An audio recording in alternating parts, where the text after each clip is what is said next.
জান্নাতের গন্ধ কি পাওয়া যায়? সুবহানাল্লাহ। আচ্ছা, একটু বলেই দিই মাঝখানে। রাসূলুল্লাহ সাল্লাল্লাহু আলাইহি ওয়াসাল্লাম মেরাজে হঠাৎ সুঘ্রাণ। নবী সাল্লাল্লাহু আলাইহি ওয়াসাল্লাম বলছেন কোত্থেকে আসছে এটা?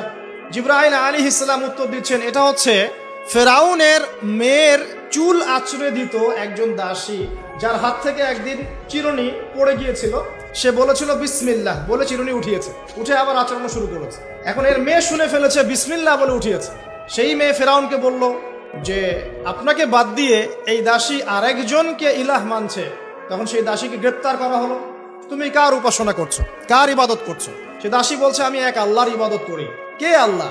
যে আল্লাহ আমাকে সৃষ্টি করেছেন, যে আল্লাহ আমার রব, যে আল্লাহ আপনারও রব। ফেরাউনকে মুখের উপর বলে দিল। এবার ফেরাউন তাকে ধরে বলছে ফিরে আসো তোমার মতাদর্শ থেকে, না হলে তোমাকে জীবন্ত আগুনে পুড়িয়ে মার। কি বলছে? আগুনে পুড়িয়ে মার। তো সে ফিরে আসে না। তখন ফেরাউন দেখলো তার সন্তান সন্ততি আছে কিনা। সন্তানরা আমাদের সফট কর্নার না, সন্তানকে ডেকে আনা হয়। দুইটা বাচ্চা, দুইটা কি তিনটা বাচ্চা। বলছে ফিরে আসো, আমাকে ইলাহ বলে স্বীকার করো, না হলে তোমার সন্তানদেরকে আগুনে ফেলে দিব। সেই মহিলা বলছে আমার তো মাত্র 3টা সন্তান, আমার যদি এর চাইতেও বেশি সন্তান থাকতো তারপর আমি ফিরে আসতাম না। একে একে মায়ের চোখের সামনে এক এক করে বাচ্চাদেরকে জীবন্ত আগুনে পুড়িয়ে ফেলা হলো। শেষমেশ সেই মেয়েটাকেও, সেই দাসীকেও জীবন্ত আগুনে পুড়িয়ে দেওয়া হলো। নবী সাল্লাল্লাহু আলাইহি সাল্লামকে জিবরাইল আলাইহিস সালাম বলছেন ওই যে ফেরাউনের দাসী, অনেকে বলেছে তার নাম আসিয়া, এই নামটা কোরআনে নাই। নবীজি পেলেন তো? অন্য কোন নবী পেয়েছেন? অন্য কোন নবীর ক্ষেত্রে এটা দলিল পাওয়া যাচ্ছে না, কিন্তু নবী সাল্লাল্লাহু আলাইহি সাল্লামের ক্ষেত্রে দলিল পাওয়া যাচ্ছে। আচ্ছা, এটা গেল নবীর কথা। এই ঘটনা ঘটেছে মূসা আলাইহিস সালামের যুগে, আর নবী সাল্লাল্লাহু আলাইহি সাল্লাম ঘ্রাণ পাচ্ছেন মেরাজে। চিন্তা করতে পারেন কত বছর আগে ঘটনা ঘটেছে, আমরা জানতামই না। কিন্তু যদি মেরাজে নবী সাল্লাল্লাহু আলাইহি সাল্লামের কাছে সুঘ্রাণটা না আসতো। সুবহানাল্লাহ। এরপর কি? এটা তো নবীর ক্ষেত্রে গেল। সাহাবীদের ক্ষেত্রে কি হয়েছে? একজন সাহাবী যার নাম আনাস বিন নজর। কি নাম?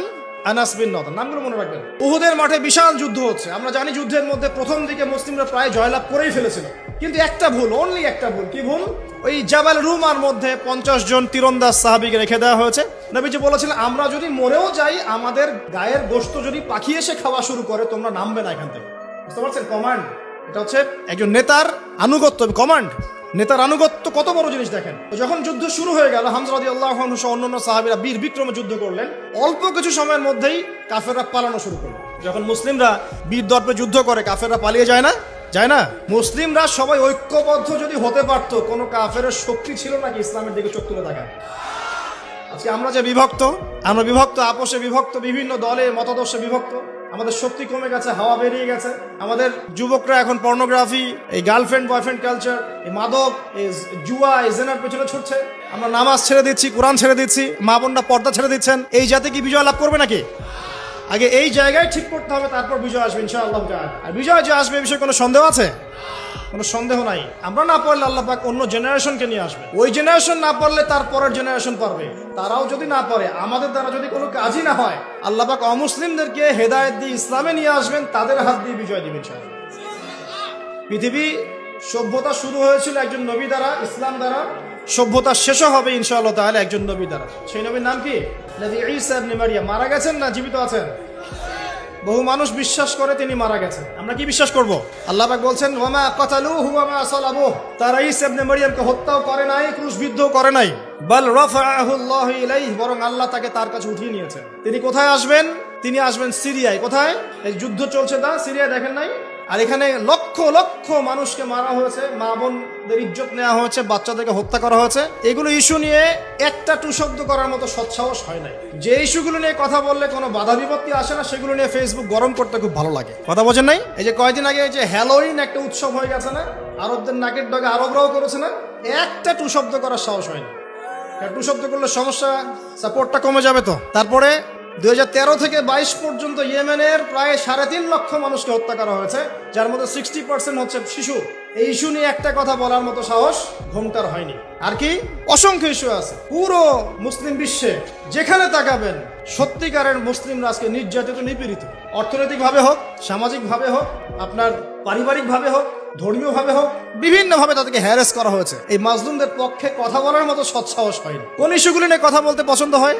ছোটখাটো যেগুলো নিয়ে কথা বললে খুব মজা পাওয়া যায়, 2-4 লাইন কমেন্ট করা যায়, কাউকে অপদস্থ করা যায়, কারো ইজ্জত ধুয়ে দেওয়া যায়। বাস্তবতা কি জানেন? বাস্তবতা হচ্ছে আল্লাহ রাব্বুল আলামিন যখন কাউকে কবুল করে নেন, সারা দুনিয়া মিলেও তার কোনো ক্ষতি করতে পারে না। আরেকটা বড় কথা বলি, মানুষের একটা কথা আছে যে স্পিরিচুয়াল প্রেজেন্স, মানে আধ্যাত্মিক উপস্থিতি বলে একটা কথা আছে। মানুষের ব্যক্তিগত প্রেজেন্সের চাইতে স্পিরিচুয়াল প্রেজেন্সটা অনেক বেশি ইম্পর্টেন্ট।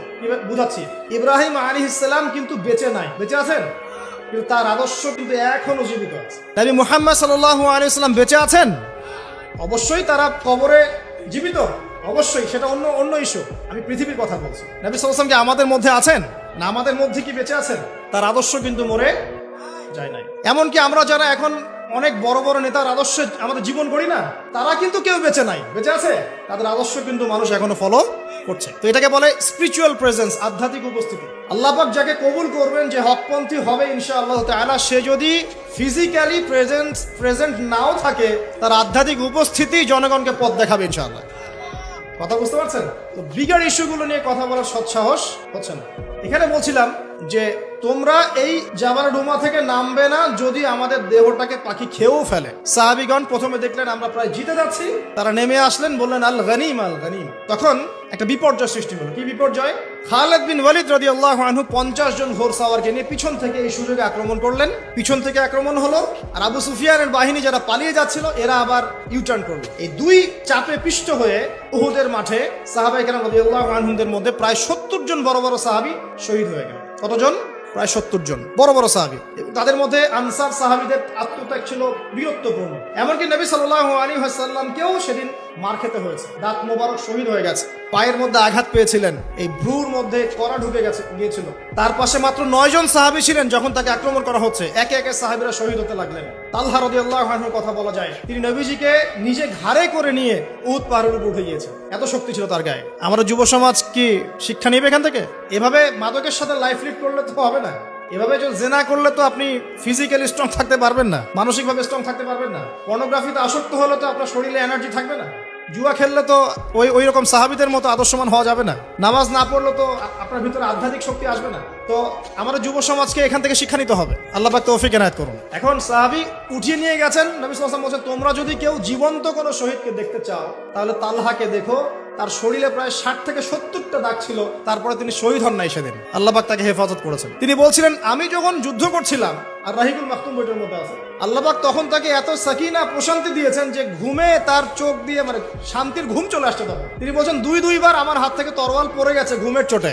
চিন্তা করতে পারেন, যুদ্ধ হচ্ছে, আল্লাহ পাক তাকে শান্তির ঘুম দিয়ে দিচ্ছেন চোখের মধ্যে। দুইবার অস্ত্র মানে তরোয়াল পড়ে যাচ্ছে হাত থেকে ঘুমের চোটে। তিনি শেষমেশ শহীদ হন নাই। নবী সাল্লাল্লাহু আলাইহি ওয়াসাল্লামকে ঘাড়ে নিয়ে উঠেছেন উহুদ পাহাড়ের উপরে। নবীজি বলছেন, তোমরা কি জীবন্ত শহীদকে দেখতে চাও? তালহাকে দেখো, সে জান্নাত ক্রয় করে নিয়েছে। আবু বকর রাদিয়াল্লাহু আনহু বলতেন, উহুদের দিনটা হচ্ছে তালহার দিন। তালহা যে বীরত্ব দেখিয়েছে উহুদের দিনে, সে এই কাজ দিয়েই ইনশাআল্লাহ জান্নাত ক্রয় করে নিয়েছে। কথা বুঝতে পারছেন? প্রত্যেক সাহাবীর এফোর্ট ছিল। তো এই সময়ে একটা গুজব ছড়িয়ে পড়েছিল যে রাসূল সাল্লাল্লাহু আলাইহি ওয়াসাল্লামকে হত্যা করা হয়েছে, এমন একটা গুজব ছড়িয়ে দেওয়া হয়েছে মাঠের মধ্যে। এখন অনেক সাহাবী তরোয়াল নিয়ে বসে পড়েছেন যে নবী যদি বেঁচে না থাকেন তাহলে আমরা যুদ্ধ করে কি করব, এরকম চিন্তা। তখন এই আনাস বিন নাদর রাদিয়াল্লাহু আনহু তিনি ঘোড়া নিয়ে ছুটছেন। পাশে দেখা হয়েছে সাদ বিন মুয়াজ রাদিয়াল্লাহু আনহুর সাথে। কার সাথে? সাদ বিন মুয়াজ, আনসার সাহাবী, বিখ্যাত সাহাবী, যার জানাজার নামাজে নবী সাল্লাল্লাহু আলাইহি ওয়াসাল্লাম বলেছেন যে 70,000 ফেরেশতা জানাজার নামাজে উপস্থিত ছিল। কোন সাহাবী? সাদ বিন মুয়াজ। মনে রাখবেন এগুলো। আমাদের যুবকদেরকে, আমাদের আইডলদেরকে তো চিনতে হবে, আমাদের অরিজিনাল সুপার হিরোদেরকে চিনতে হবে না। আমাদের সুপার হিরো কি নেইমার, মেসি নাকি? এইসব অহেতুক কাজে সময় নষ্ট করবেন না, টোটালি ওয়েস্ট অফ টাইম। সময়ের অপচয়, জুয়া খেললে অর্থের অপচয়, আপনার যৌবনের অপচয়। সবচেয়ে বড় কথা হচ্ছে হায়াতটা নষ্ট হয়ে গেল। হায়াত নষ্ট হয়ে গেল। হ্যাঁ, খেলবেন, আমি তো খেলার পক্ষের মানুষ নাকি। খেলবেন যে খেলাতে আপনার ফিজিক্যাল উপকার আছে, ফরজ ওয়াজিব তরক হচ্ছে না। খেলতে গিয়েছেন, নামাজ মিস হলে খেলা চলবে না। ফিজিক্যাল স্ট্রাকচার ঠিক রাখার জন্য, স্ট্যামিনার বাড়ানোর জন্য, ফিজিক্যালি ফিট থাকার জন্য আপনি কায়িক খেলা কিছু খেলতে পারেন। এই খেলাগুলোর মধ্য দিয়ে আপনার ফরজ ওয়াজিবকে তরক করা যাবে না। এইগুলো খেলা দেখতে বসলে আমাদের কোনো উপকার আছে? ফিজিক্যাল খেলছে ওরা আর আমরা গোল গোল করে চিল্লাচ্ছি, কোনো উপকার আছে? জাস্ট একটা চোখের ক্ষুধার, কিচ্ছু না। অথচ আপনি যদি সকালবেলা উঠে 10 রাউন্ড দিতেন পদ্মার পরে, উপকার ছিল। আধা ঘন্টা আপনারা যদি ফুটবল খেলতেন। একটা আয়াত থেকে কথা বলা শুরু করি। সূরা হুজুরাত পড়বেন, সূরা হুজুরাত। এই সূরার প্রথম 4টা আয়াত পড়লে বুঝতে পারবেন আল্লাহ রাব্বুল আলামিন সাহাবীদেরকে শিক্ষা দিচ্ছেন। কাদেরকে? নবীর সাহাবীদেরকে শিক্ষা দিচ্ছেন যে যখন রাসূল সাল্লাল্লাহু আলাইহি ওয়াসাল্লাম কথা বলবেন তোমরা তার কণ্ঠস্বরের উপরে তোমাদের কণ্ঠস্বর নিয়ে যাবে না। যদি রাসূলের কণ্ঠস্বরের উপরে তোমাদের গলার ভয়েস চলে যায়, তোমাদের আমল ধ্বংস হয়ে যাবে, তোমরা টেরই পাবে না। এখন রাসূলের কথাগুলো কারা বলেন? আলেম ওলামারা, দ্বীনের দায়ীরা, মুআল্লিম, মুবাল্লিগরা। যে মজলিসে কোরআন এবং সুন্নাহর কথা হবে, আল্লাহ এবং তার রাসূলের কথা হবে, সেখানে উচ্চস্বরে কথাবার্তা বলা যাবে না। এটা আমার মত, সরাসরি কোরআনে নাই, কিন্তু আমার মত এটা। উচ্চস্বরে অপ্রয়োজনীয় কোনো কথা চিৎকার চেঁচামেচি করা যাবে না। আমরা এখানে ইতমিনালের সাথে বসবো, হয়তো 1 ঘন্টা আলোচনা হবে। এই 1 ঘন্টা আমরা আপোষে কোনো কথাবার্তা বলবো না ইনশাআল্লাহ। মোবাইল ফোনে এত ব্যস্ত হওয়ার কোনো প্রয়োজন নাই। রেকর্ড হচ্ছে, আমাদের অফিসিয়াল মিডিয়া আছে ইনশাআল্লাহ, সময় মতো ইউটিউবে পেয়ে যাবেন ইনশাআল্লাহ। টেনশনে কিচ্ছু নাই, তখন ডাউনলোড করতে পারবেন, শেয়ারও করতে পারবেন।